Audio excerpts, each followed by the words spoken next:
కర్రెగుట్టల్లో మావోయిస్టులు ఉన్నారా లేక పోలీసుల బలగాల కళ్ళు కప్పి కర్రెగుట్టలను వెదిరి మరో సురక్షిత ప్రాంతానికి వెళ్ళిపోయారు అంటే ఇప్పుడు రాష్ట్ర వ్యాప్తంగా దేశవ్యాప్తంగా కూడా ఇదే చర్చ నడుస్తూ ఉంది. గత 10 రోజులుగా 1000 నుంచి 1500 మంది మావోయిస్టులు కర్రెగుట్టల్లో తలదాచుకున్నారని చెప్పేసి బలగాలకు ఏదైతే సమాచారం అందిందో వెంటనే తొలుత ఫస్ట్ 12,000 మంది బలగాలతోటి కర్రెగుట్టల్ని చుట్టుముట్టారు. ఆ తర్వాత కూడా ఇంకా బలగాలను పెంచుకుంటూ వస్తూ ఉన్నారు.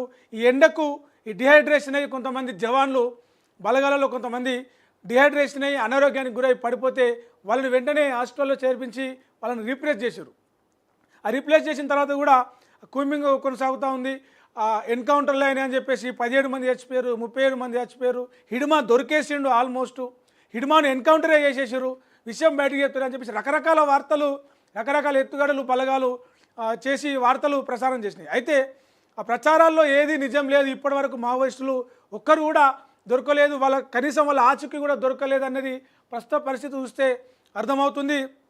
నిన్న మనం మాట్లాడుకున్నాం ఆల్రెడీ. ఏంది ఆపరేషన్ కగారు పెడతారు, కర్రెగుట్టల మీద బేస్ క్యాంప్ ఏర్పాటు చేసుకున్నారు, జాతీయ జెండా ఎగరేసారు. అక్కడనే ఉండి ఆ ఐబీ చీఫ్ ఎవరైతే ఉన్నారో అక్కడే ఉండి మొత్తం కర్రెగుట్టలను జల్లెడబడతా ఉన్నారని చెప్పేసి మొత్తం 20,000 మంది సిబ్బంది ఈ బలగాలు ఈ ఆపరేషన్ కాగారులో కర్రెగుట్టల చుట్టూ మొత్తం కర్రెగుట్టల్లోకి వెళ్ళి ఆ డ్రోన్లు కెమెరాలు దాంతో వెతుకుతున్నప్పటికీ కూడా ఏది మన శాటిలైట్ ఫోటోల ద్వారా కూడా వెతుకుతున్నారు. కానీ ఇప్పటివరకు కర్రెగుట్టల్లో ఏ ఒక్కరిని కూడా నక్సలైట్లు మావోయిస్టులు ఎవరైతే తలదాచుకున్నారో వాళ్ళని గుర్తించలేకపోయారు.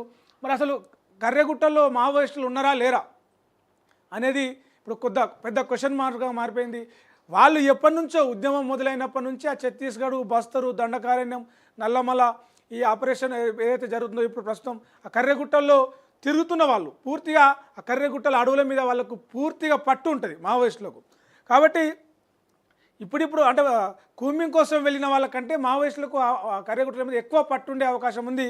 ఏ దారిలో వెళ్తే, ఏ డొంక గుండా వెళ్తే ఎక్కడ పోతుంది, తప్పించుకోవాలనుకుంటే ఎట్లా తప్పించుకోవచ్చు అని చెప్పేసి ఈ ఛత్తీస్గఢ్ తెలంగాణకు లింక్ అయినటువంటి కర్రెగుట్టల మీద వాళ్ళు తప్పించుకున్నారు. సొరంగ మార్గాలు కూడా వాళ్ళు ఏర్పాటు చేసుకుంటారు. ఒక సొరంగ మార్గాన్ని ఇప్పటికే బలగాలు గుర్తించినాయి. మరి మిగతా ఇంకా అట్లాంటి సొరంగ మార్గాలు ఎన్నున్నాయో తెలియదు.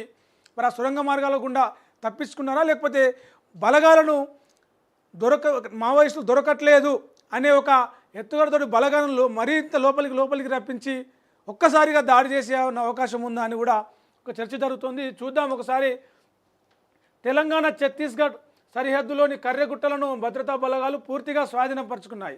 మావోయిస్టుల కోసం అన్ని వైపుల నుంచి గాలింపు కొనసాగిస్తున్నాయి. వేల సంఖ్యలో మావోయిస్టులు తలదాచుకున్నారన్న సమాచారంతో ఆపరేషన్ కగార్లో భాగంగా గత 10 రోజులుగా సాయుధ బలగాలు కూంబింగ్ కొనసాగిస్తున్నాయి. అయితే కర్రెగుట్టల్లో 20,000 మంది సాయుధ బలగాలు అన్ని వైపుల నుంచి భారీ సెర్చ్ ఆపరేషన్ చేశారు. బేస్ క్యాంపు కూడా ఏర్పాటుకు సిద్ధం చేశారు. క్యాంపులో 10,000 మంది సిబ్బంది భాగమవుతారని, అంటే బేస్ క్యాంప్లోనే 10,000 మంది బలగాలు ఉంటారట.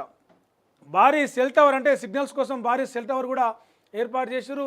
డాగ్ స్క్వాడ్, మైన్ ప్రూఫ్ కూడా అక్కడికి చేరుకున్నది. భారీగా ఆయుధాలను, బాంబులను కూడా తరలించారు. అయితే ఇప్పటికీ కర్రెగుట్టలోని దోయికొండ, నీలం సారాయ కొండలను పూర్తిగా అదుపులోకి, అంటే పూర్తిగా బలగాల అదుపులో ఉన్నాయి. అయితే ఈ 10 రోజుల్లో మావోయిస్టుల జాడ మాత్రం ఏమాత్రం కనిపించడం లేదు. దీంతో వాళ్ళు కర్రెగుట్టలను ఖాళీ చేసి మరో సురక్షిత ప్రాంతంలోకి వెళ్ళి ఉంటారని చెప్పేసి ప్రచారం నడుస్తూ ఉంది. కానీ భద్రతా బలగాలు మాత్రం మావోయిస్టులు వదిలేసిన షెల్టర్ జోన్లు, బంకర్లను గుర్తించాయి. వాళ్ళు భూగర్భంలోని రహస్య స్థావరాల్లో ఉండే ఛాన్స్ కూడా ఉందని చెప్పేసి అనుమానిస్తున్నారు. మరి స్థావరాల నుంచి బయటకు వచ్చే వరకు ఎట్లా అంటే లోపల దాచుకున్న వాళ్ళు బయటకు వచ్చేంత వరకు వెయిట్ చేయాలి. వెయిట్ చేసి వాళ్లకు పూర్తిగా ఎలాంటి వాళ్ళ అవసరాలు, ఆహారం కావచ్చు, ఏమైనా అనారోగ్యం కావచ్చు, తప్పనిసరి పరిస్థితుల్లో వాళ్ళే బయటకు వస్తారు. ఏదైతే మనం మామూలుగా చూస్తాం, ఒక కలుగులోంచి ఎలుక బయటకు వచ్చినాక పిల్లి సైలెంట్గా ఎట్లయితే కామ్గా అక్కడ కాపలా కాస్తుందో, కావలి కాస్తుందో, అట్లనే ఆ సొరంగాల్లో ఎన్నో రహస్య సొరంగాలు ఉంటాయి కర్రెగుట్టల్లో. ఒక సొరంగాన్ని కొన్ని స్థావరాలను అయితే వాళ్ళు వదిలేసి వెళ్ళిపోయారు అక్కడి నుంచి. కాబట్టి ఇవి ఇక్కడ దొరికింది కాబట్టి ఇలాంటి చాలా ఉండే అవకాశం ఉంది. వాళ్ళంతలో వాళ్ళే బయటకు వచ్చిన దాకా వెయిట్ చేసి దాడి చేద్దామనే ఆ ఎత్తుగడతోటి బలగాలు అయితే ఉన్నాయి. మరి మావోయిస్టులు ఇప్పటివరకు దొరకలేదు. వేరే ప్రాంతానికి తరలిపోయిర్రా లేక సొరంగ మార్గాల్లో దాచుకున్నారా, తిరిగి దాడి చేసేందుకు ఏమన్నా ఎత్తుగడలు, ప్లాన్లు, ప్రణాళికలు చేస్తురా అనేది అయితే ఒక చర్చ జరుగుతూ ఉన్నది. మొత్తం